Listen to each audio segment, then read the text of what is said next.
आरोपी हगवणेंच्या वकिलांनी युक्तिवाद करताना वैष्णवीच्या चारित्र्यावर बोट ठेवलं। वैष्णवीनं यापूर्वीही आत्महत्या करण्याचा प्रयत्न केला होता। ज्या माणसासोबत ती चॅट करत होती त्याने नकार दिला असेल म्हणून ती नैराश्यात असेल। वैष्णवी चॅट करत असलेल्या व्यक्तीचा जबाब का घेतला नाही? कदाचित त्या व्यक्तीशी तिचं भांडण झालं असेल म्हणून तिनं हे टोकाचं पाऊल उचललं असेल।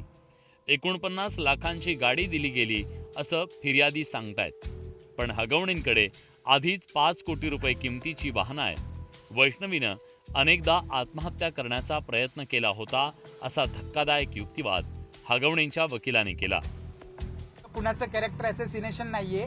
आमचं म्हणणं एवढं आहे की वैष्णवीचा जो काही मृत्यू झालेला आहे त्याचा खरा कल्प्रिट कोण आहे, खरा दोषी याच्यामध्ये कोण आहे हे शोधलं पाहिजे पोलिसांनी प्रामाणिकपणे तपास करून।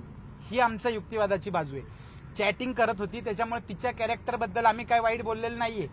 त्या व्यक्ती ज्याच्याबरोबर ती काय चॅटिंग करत होती त्या चॅटिंग मधनं काही वाद निर्माण झाला का?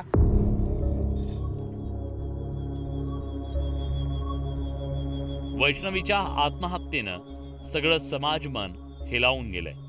हगवणे कुटुंबाकडून तिचा अतोनात छळ करण्यात आला।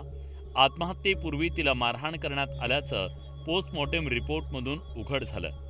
एकीकडे रोज हगवणे कुटुंबाच्या छळाच्या कथा समोर येत असताना आता बचावासाठी हगवणेंकडून वैष्णवीच्या चारित्र्यावर सवाल उपस्थित करण्यात आले। आरोपी हगवणेंचा पुन्हा एकदा त्यामुळे बुरखा फाटलाय। अभिजित पोते, न्यूज 18 लोकमत, पुणे।